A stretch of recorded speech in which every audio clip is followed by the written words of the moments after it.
네, 반갑습니다. 여러분들 체험학습 다들 잘 다녀오셨나요?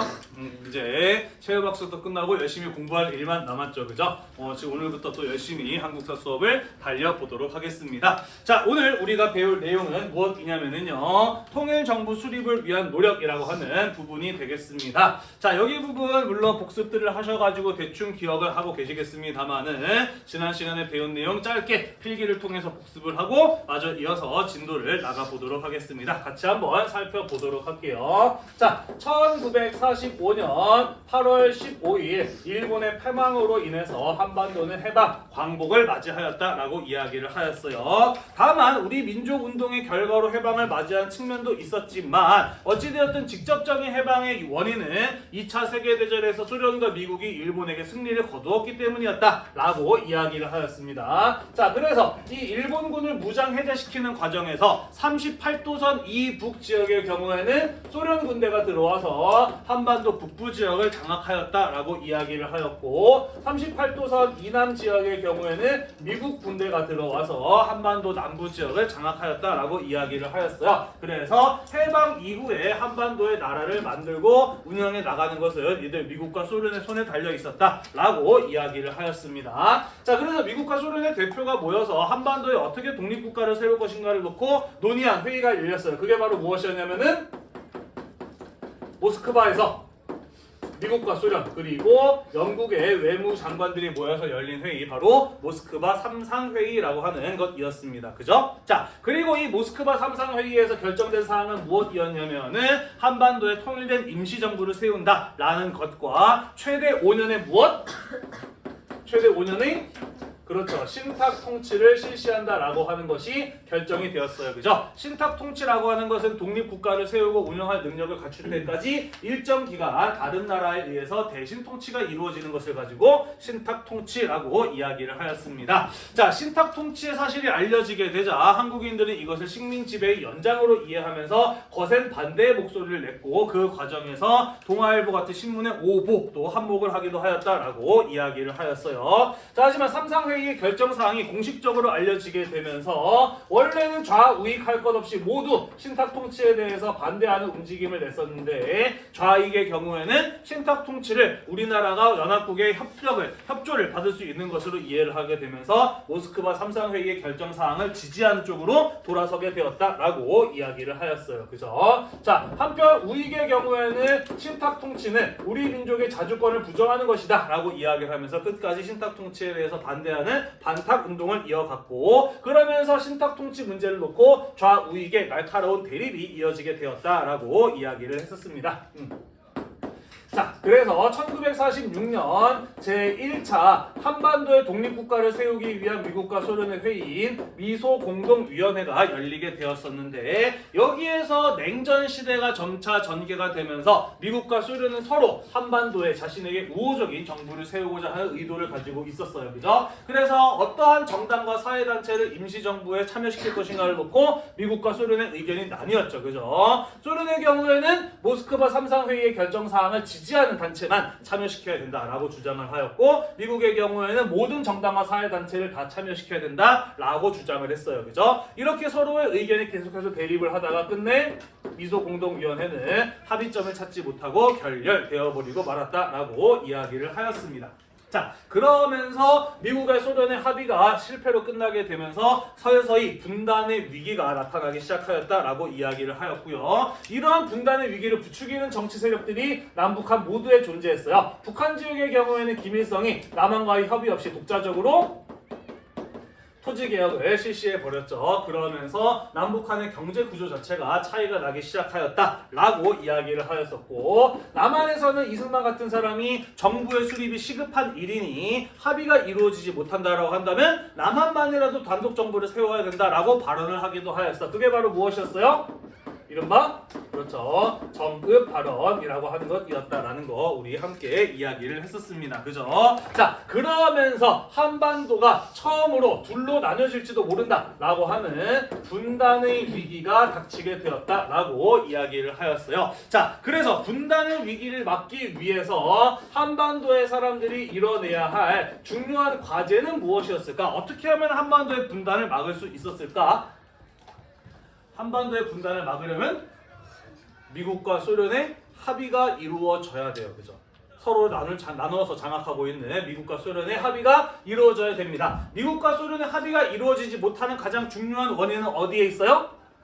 좌익과 우익으로 나뉘어서 서로 다른 의견을 내고 있는 것이 문제였어요. 그지? 따라서 국내 정치 세력들의 의견 일치, 통합을 이뤄내게 된다면 이 미국과 소련의 합의도 이끌어낼 수 있는 것이었다라고 볼 수가 있겠죠. 그죠? 자, 그래서 분단을 막기 위한 가장 중요한 과제는 무엇이었느냐? 좌익과 우익으로 나뉘어져 있는 이 서로 다른 이 정치 세력들의 의견 대립을 어떻게 하는 거? 하나로 만드는 거, 일치시키는 것이 가장 중요한 과제였다라고 볼 수가 있는 것이죠. 자, 우리는 그러기 위한 노력을 일컬어 무엇이라고 이야기를 하느냐? 좌우 합작 운동이라고 이야기를 해요. 좌우 합작 운동. 자, 이번 시간에 우리는 어떻게 해서 좌우 합작 운동을 이루기 위한 노력들이 있었는지, 어떻게 전개되었는지 살펴보고요. 이 좌우 합작의 노력이 실패로 끝나게 되면서 한반도의 분단이 어떻게 결정이 되었는지 이번 시간에 함께 이야기를 해보도록 하겠습니다. 준비되셨나요? 네, 앵글 좀 돌려주세요. 카메라를 화면 쪽으로 돌려주세요. 쌍꺼풀 만들려고 노력하는 거야. 아니야? 아닌 것 같아. 기분 나쁘네. 자, 화면 같이 한번 보도록 하겠습니다. 자, 통일정부 수립을 위한 노력에는 어떤 것들이 있었는지 같이 한번 보도록 할게요.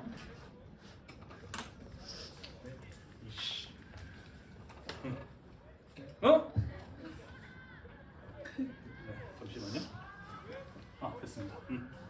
자, 같이 한번 살펴보도록 하겠습니다. 자, 배경은요, 제1차 미소공동위원회의 결렬과 이승만의 정읍 발언이라고 볼 수가 있겠네요. 방금 이야기했던 것처럼 임시정부의 어떤 정당과 사회단체를 참여할 것인가를 놓고 미국과 소련 사이의 의견 일치를 보지 못하게 되면서 합의점을 찾지 못했던 점, 그러면서 분단이 이루어질지도 모르겠다라고 하는 위기의식이 나타나기 시작한 것이었고요. 그러한 위기의식을 부추겼던 것이 북한의 김일성을 독자적으로 추진한 토지개혁과 남한의 이승만 같은 사람이 발언한 정읍 발언, 남한만의 단독정부 수립 주장 같은 것들이었다라고 이야기를 했습니다. 자, 그러면서 전혀 상상도 못했던 이러다가 나라가 둘로 쪼개질 줄 모르겠다라고 하는 분단에 대한 위기감이 높아지기 시작하였다라는 것이죠. 자, 그래서 이것을 어떻게든 막아보고자 하는 노력들이 바로 좌우 합작 운동이었다라는 것이 되겠습니다.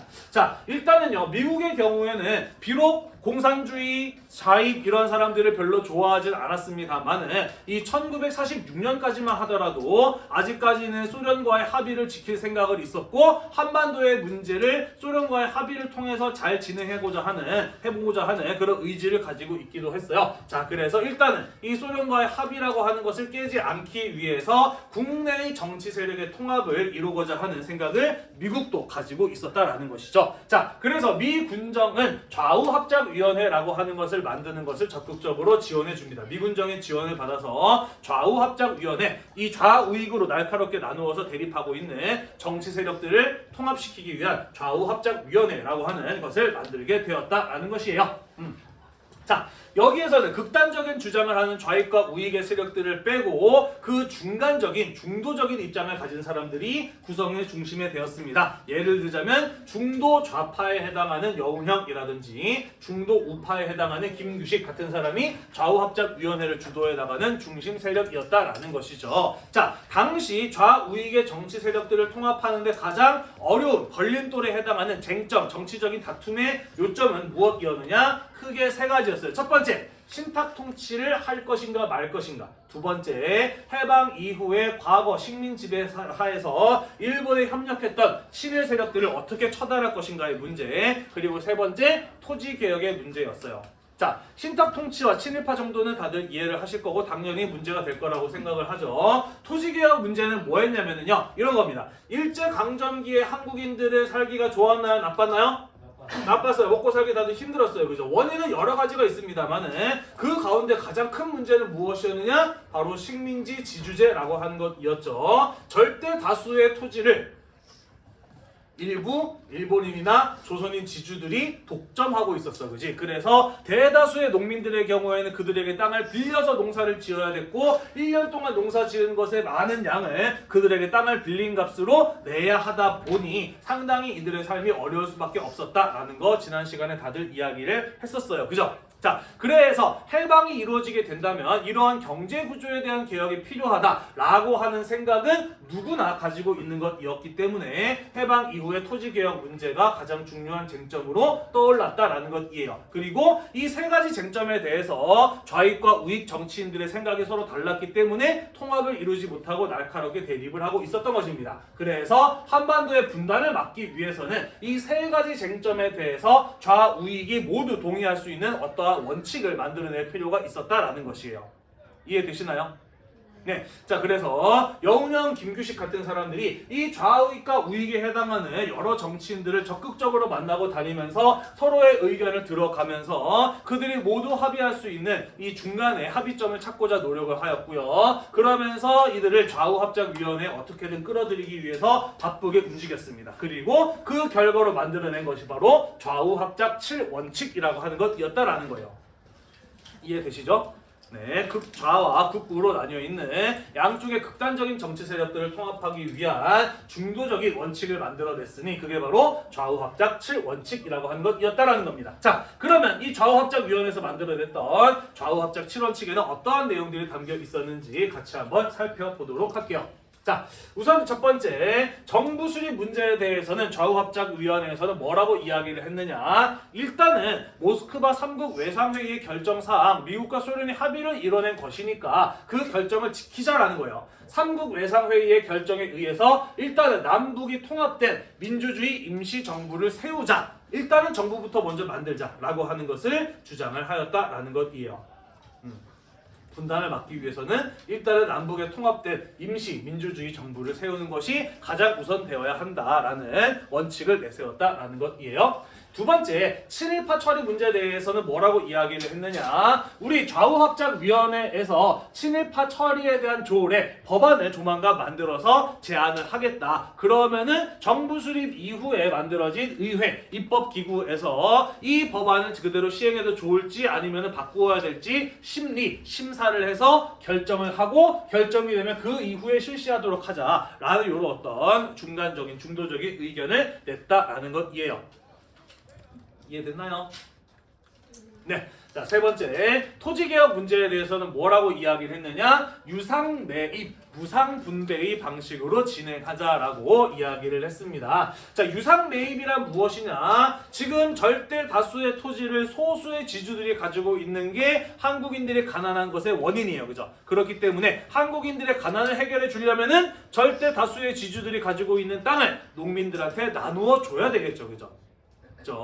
다만 지주들의 경우에는 자기 땅을 강제로 뺏어서 농민들한테 나누어 주면은 싫어할 거고 거센 반발이 우려되기 때문에 유상매입, 정부에서 세금을 들여서 지주들의 토지를 사들이고 농민들한테는 그 땅을 어떻게 주느냐? 농민들 지금 자기가 땅을 살 만한 경제력이 있어요, 없어요? 없어요. 가난해요. 그죠? 그렇기 때문에 농민들에게는 부담을 주지 말고 무료로 나누어 주자라고 하는 게 유상매입, 무상분배의 안이었다라는 것이에요. 이해됐나요? 네, 그리고 주요 산업들, 일본이 남기고 간 주요한 산업들의 경우에는 국가 소유의 것으로 하자라고 하는 이런 의견을 좌우합작 7원칙에서 제시하였다라는 겁니다. 이것은요, 이 중도파들이 열심히 좌우익의 정치인들을 만나가면서 양쪽의 양보와 타협을 얻어내서 양쪽 모두가 만족할 수 있을 만한 그런 어떤 해방 이후의 사회개혁 과제에 초점을 맞춘 그런 어떤 원칙 아니다라고 이렇게 볼 수가 있겠네요. 자, 나름 열심히 만든 중도적인 안이었습니다만은 이에 대한 좌우익의 정치단체들의 반응은 또 엇갈리기 시작을 합니다. 자, 일단은 모스크바 3국 외상회의 결정에 따라 남북의 통합된 임시민주주의 정부를 수립하자라는 것에 대해서는 좌익의 경우에는 원래부터 모스크바 3국 외상회의를 지지하는 입장이었어. 그지? 그렇기 때문에 박헌영 같은 극좌의 정치인들도 이에 대해서는 찬성하는 모습을 보였다라는 것이죠. 자, 하지만 극우 쪽의 반응은 조금 달랐다라는 것이죠. 극단적인 우익 우익에 해당하는 사람들은 뭐라고 주장했느냐? 사실 우리가 싸웠던 이유는 신탁 통치를 할 것인가 말 것인가의 문제 때문에 이렇게 싸웠던 건데 왜 여기서는 신탁 통치 한다 만다 얘기가 없냐? 이런 식으로 은근슬쩍 넘어가지 말고 확실하게 신탁 통치 할 건지 말 건지 밝혀라 라는 식으로 이러한 결정에 대해서 비판의 목소리를 냈다라는 것이죠. 뿐만 아니라 이승만을 비롯한 그를 따르는 사람들의 경우에는 이승만을 정업하는 것과 마찬가지로 남한만이라도 일단 먼저 단독 정부를 수립하는 게 더 중요하다라는 식으로 좌우합작위원회의 결정에 대해서 반대하는 목소리를 냈다라는 것이에요. 이해됐나요? 네. 자, 한편 친일파 처리 문제에 대해서는 극좌 쪽에서는 뭐라고 비판을 했느냐? 어떻게 하자는 것이 분명하게 밝히지 않았다 이거야. 이런 식으로 은근슬쩍 친일파 처리 문제 넘어가려고 하는 거 아니냐? 친일파 반드시 처단해야 되는데 왜 그것을 분명하게 밝히지 않느냐라는 식으로 비판을 했다라는 것이고요. 그리고 우익 쪽에서는 대놓고 이것을 비판하지는 않았어요. 왜냐? 자, 극우에 해당하는 정당 가운데에는 한민당 같은 정당이 있습니다. 들어는 봤나요? 기억이 나나요? 한민당 어떤 사람들이 주를 이룬 정당이었다라고 이해하겠지? 지주나 자본가 같은 사람들이 중심이 된 정당이었다라고 이야기를 했어요. 일제강점기의 지주나 자본가로 돈 많이 번 사람들은 전부 다는 아니겠지만 대체로 어떤 성향의 사람들이 많다 그랬나요? 그렇죠. 친일 경력을 가지고 있는 사람들이 많은 편이다라고 이야기를 했어요. 그죠? 그래서 대놓고 반대를 하기는 어려웠습니다만은 자기들을 잡겠다라고 하는 이런 법안을 만든다는 것에 대해서 대체로 부정적인 입장을 가지고 있었다라는 것이에요. 자, 한편 토지개혁 문제에 대해서는 어떻게 대립을 하는 모습을 보이느냐? 자, 극좌 쪽에서는 뭐라고 비판을 하느냐? 일제강점기의 지주들을 전부 다 친일적인 협력을 통해서 돈 벌었던 사람들 아니냐? 해방이 이루어지고 났으니까 당연히 그 사람들의 땅 아무런 조건 없이 전부 다 몰수를 해서 농민들한테 나눠줘야지 왜 나라 돈을 들여서 지주들한테 그 땅값을 주냐라고 비판했어요. 이거는 지주들의 이익을 위한 아니다라는 식으로 비판을 했다라는 것이죠. 자, 반대로 우익 쪽에서는 뭐라고 이야기를 하느냐? 지나치게 급진적이다라고 비판했어요. 뭔 소리냐면은 우리가 공산국가도 아니고 왜 내 재산을 정부가 사들여서 그것을 농민들한테 무료로 나눠주느냐라는 겁니다. 특히 이 무료로 나눠주는 과정에서 정부가 세금을 들여가지고 사람들에게 토지를 사들인다라고 했는데 그 돈 전부 다 어디서 날 거야? 이러다가 나라 살림이 거덜날 수도 있다라는 식으로 비판을 하기도 하였다라는 것이죠. 각자 자신의 정치적 입장에 따라 이 좌우합작 실언측에 대해서 반대하는 목소리를 극좌와 극우의 정치 세력들이 모두 냈다라는 거예요. 이해됐나요? 네. 자, 그래서 좌우합작 실언측의 경우에는 좌우익 모두가 합의할 수 있는 합의점을 찾고자 한 노력이었습니다만은 정작 이 좌우합작 실언측의 경우에는 극좌, 극우 모두 동의할 수 없는 조항들이 존재하는 것이었다라는 것이죠. 그리고 이에 대해서도 조금이라도 어느 한쪽에서라도 좀 타협적인 태도를 보였으면 좋았을 텐데 양쪽 모두 절대로 물러서지 않는 모습을 보이면서 결국 김구나 이승만 같은 극우에 해당하는 정치인들이나 박헌영 같은 극좌에 해당하는 정치인들 모두 끝내 좌우합작위원회에 참여하지 않는 이런 모습을 보이고 말았다라는 것이죠. 이해가 되셨나요? 네.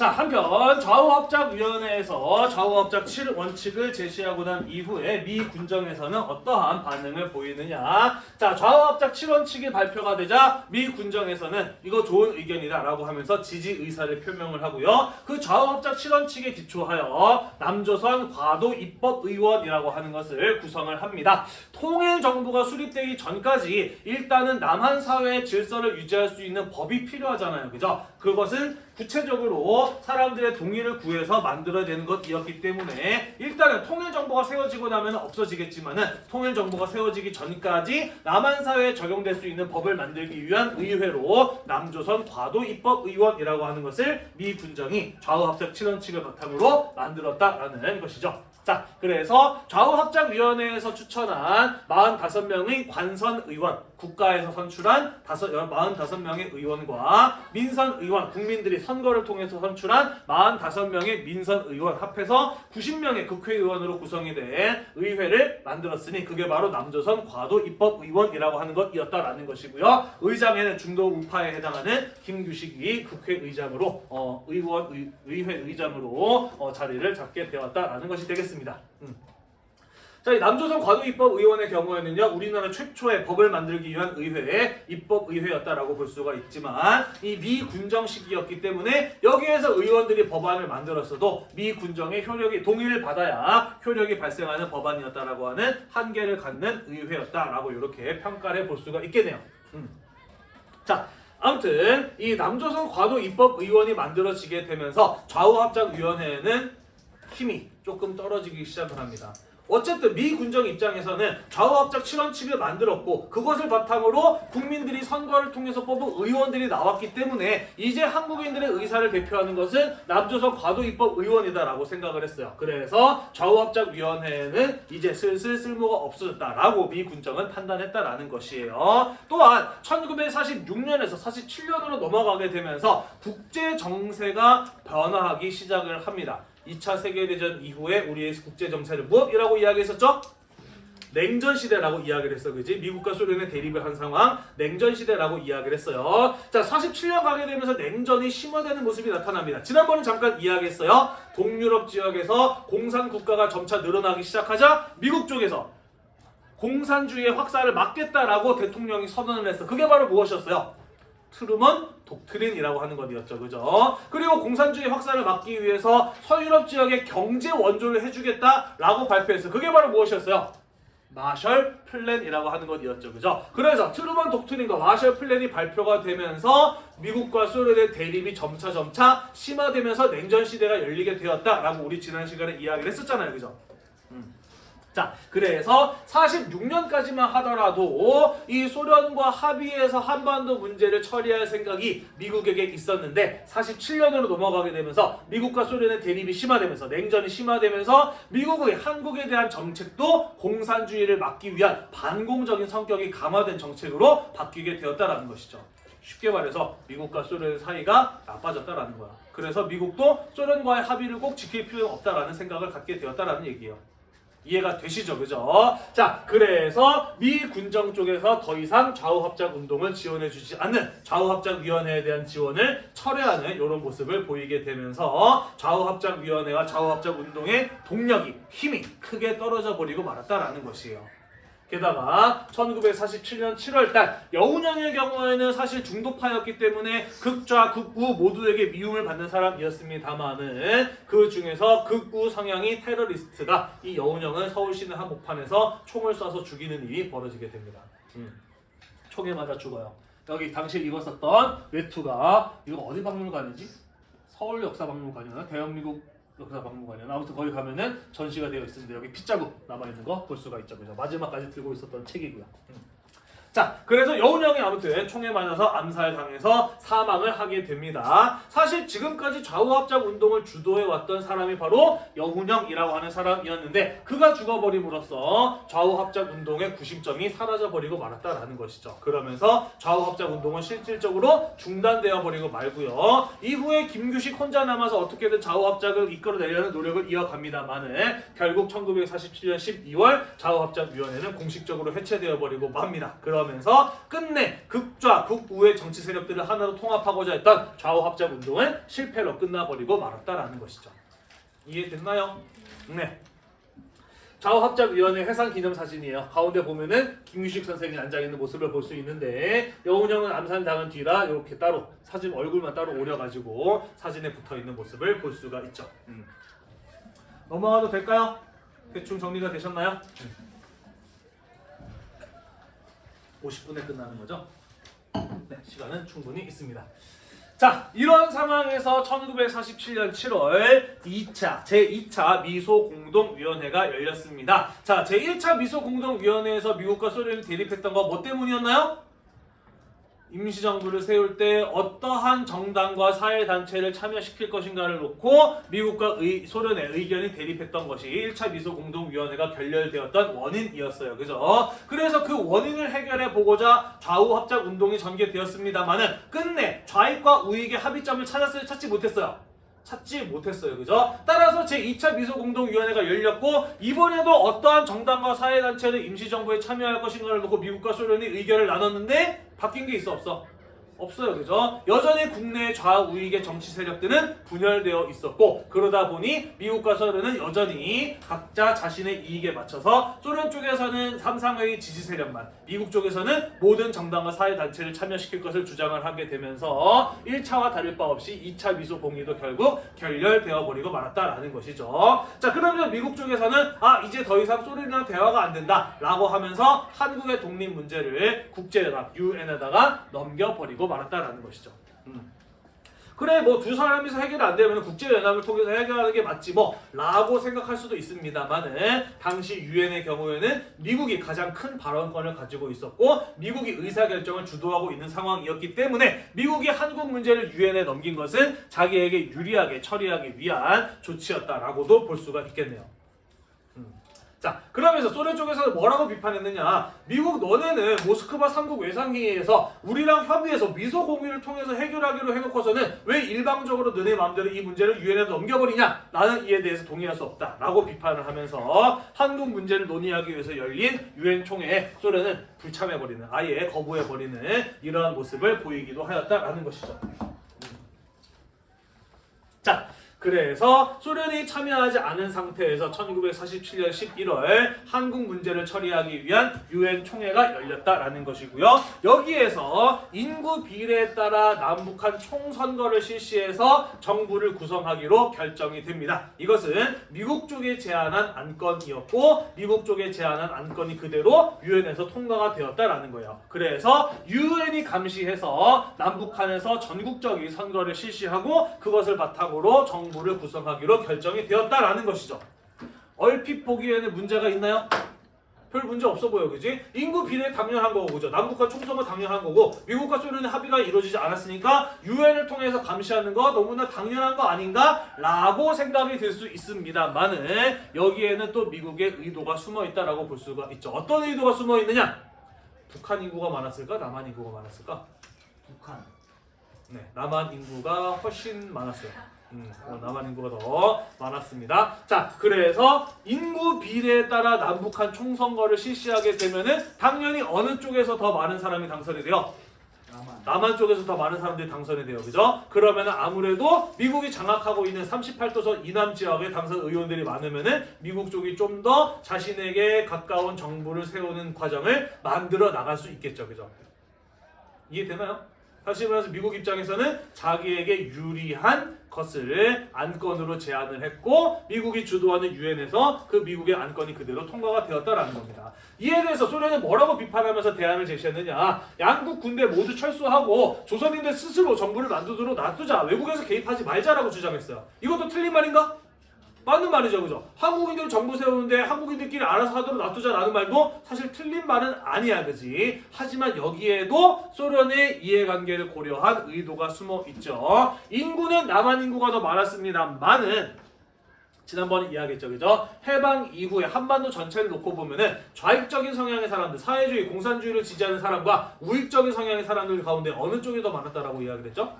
그렇죠. 좌익 쪽의 사람들이 더 많았다고 했어, 그지? 그러니까 소련 입장에서는 알아서 조선 사람들끼리 정부 구성하도록 선거하도록 놔두자라고 하면은 자연스럽게 좌익적인 성향의 사람들이 많이 당선이 될 것이고 소련에 가까운 우호적인 정부가 세워질 것으로 기대하는 의견을 냈다라는 것이죠. 다시 말해서 소련과 미국 모두 서로 자기에게 우호적인 정부를 세우려고 하는 것이고 미국은 자기에게 유리한 방향으로 유엔의 의사결정을 주도해 나가서 남북한 총선거 인구 비례에 따른 남북한 총선거가 유엔에서 결정된 것으로 볼 수가 있다라는 겁니다. 이해되셨나요? 네, 넘어가도 될까요? 네. 네, 확실히 밥 먹기 전 4교시와 밥 먹고 난 4교시의 분위기는 많이 다르네요, 그죠? 가운데 핵폭탄이 떨어진 것 같은 느낌이야, 그죠?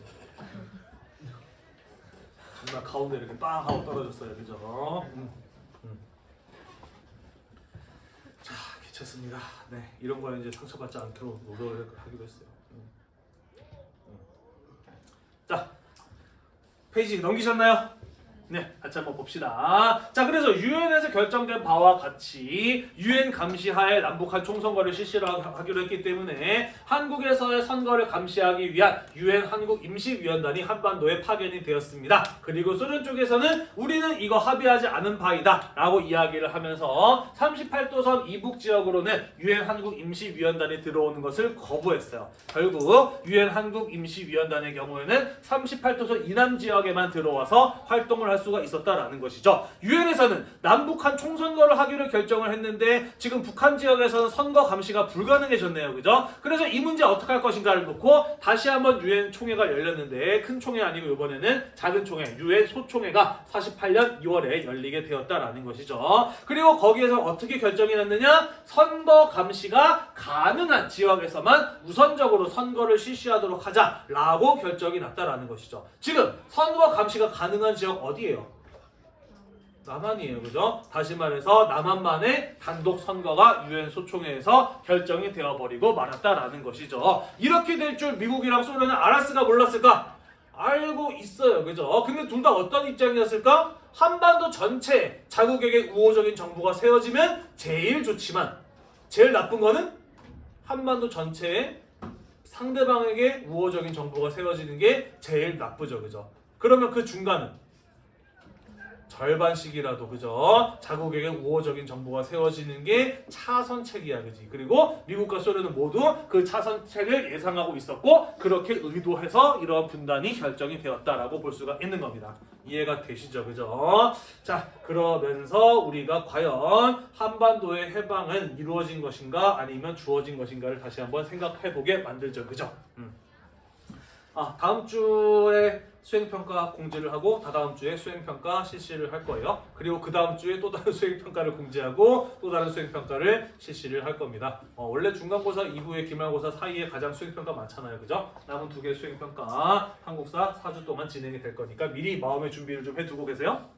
넘어갈게요. 자, 그래서 남한만의 단독 선거가 결정이 됐습니다. 이건 한반도의 분단을 의미해요. 그래서 어떻게든 분단을 막아봐야 되겠다라고 생각한 사람이 있었으니 그가 바로 독립운동가인 김구 선생이었다라는 것이죠. 자, 그래서 김구의 경우에는 남한의 정치 지도자인 김규식과 더불어서 북한의 평양의 김일성에게 우리 한반도의 정치 지도자들끼리 만나서 이 분단만은 막아보자라고 제안을 합니다. 그게 바로 남북 정치 지도자 회담에 대한 제의였다라는 것이고요. 평양의 김일성을 비롯한 북한의 정치 지도자들이 그러한 김구의 제안을 받아들이면서 1948년 4월 남북한의 정치 지도자가 만나는 회담, 이른바 남북협상이라고 하는 것이 진행이 되었다라는 것이에요. 그리고 여기에서 남한과 북한의 정치 지도자들 모두 남한만의 단독 선거에 대해서 반대한다라고 하는 공동 성명을 발표했습니다.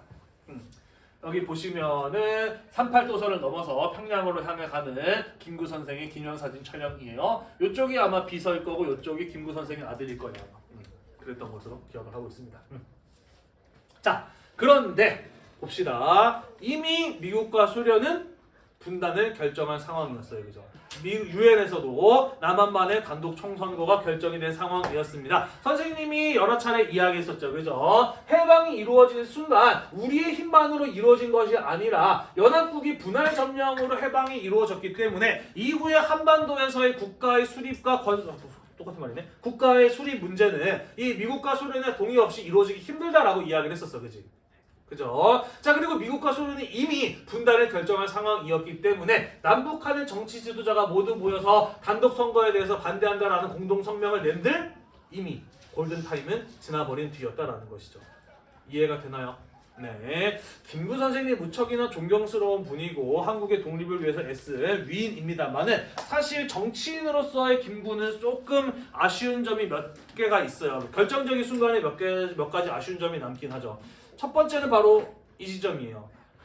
미국과 소련이 분단을 결정하기 이전에 좀 더 좌우 합작 운동에 적극적으로 참여했으면 어땠을까? 이미 버스가 떠나고 난 뒤에 그제서야 북한 정치 지도자가 만나서 협상을 해본들 이미 효과가 없었는데 좀 늦게 움직인 것이 아닐까 하는 그런 어떤 아쉬움이 조금 남는 부분이 있고요. 개인적으로는 또 아쉬운 부분은 어디냐면은 그래서 남한만의 단독 선거가 이루어지기로 했잖아. 결정이 됐잖아. 그러면은 이때 김구 선생이 출마를 했으면 어땠을까라는 아쉬움이 좀 남기는 해요. 김구 선생의 경우에는 나는 남한만의 단독 정부를 수립하는 선거에 동의할 수 없다라고 하면서 선거에 안 나가거든요. 아예 출마를 안 해버리거든요. 그러면서 김구 선생과 함께 임시정부에서 함께 활동했던 사람들은 대부분 정치 세력으로 진출하지 못해버리고 반대로 이승만과 그를 따르는 사람들이 되고 이 대한민국의 의회를 차지하는 이런 모습이 나오게 되죠. 그러면서 이승만이 대통령으로 당선이 되기도 하고요. 이 지점에서도 조금 아쉬운 부분이 개인적으로 있다라고 선생님은 생각을 합니다.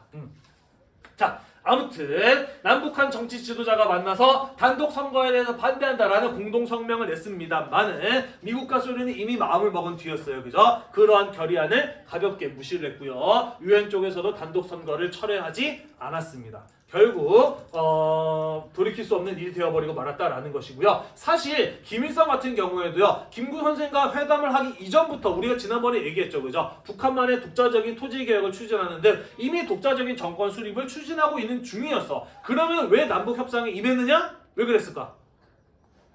이용해 먹은 거죠. 우리 북한 정권은 남한 정치 지도자들도 함께 와서 회담을 한 결과로 만들어진 정권이다. 명분은 우리에게 있다. 라는 식으로 이용해 먹기 위해서 김구 선생이 제안한 남북협상을 받아들인 것으로 볼 수도 있다라는 것이에요. 자, 그래서 결국 마지막 분단을 막기 위한 마지막 시도 역시 실패로 끝나게 되면서 남북의 분단은 피할 수 없는 사실이 되어버리고 말았다라는 것이에요. 대충 이해가 되셨나요? 대충 이해가 되셨으리라 믿습니다. 자, 프린트 밑에 보시면은 이 기간 동안 있었던 한국 현대사의 대표적인 비극적인 사건이죠. 제주 4.3 사건에 대해서 나와 있는데 요거는 조금 다른 내용이고요. 또 선생님이 준비한 영상이 따로 있어서 요 부분에 대해서는 다음 시간에 마저 이어서 살펴보도록 하겠습니다. 그리고 이후에 남한만의 단독 선거가 어떻게 전개가 되고 남한과 북한이 따로따로 정권이 세워지는 과정을 다다음 시간에 마저 이어서 살펴보도록 하겠습니다. 오늘도 오랜만에 공부하느라고 대단히 고생이 많으셨고요. 이 수업 영상이 여러분들의 공부에 도움이 되셨다면 구독과 좋아요 잊지 말고 눌러주세요. 수고했습니다.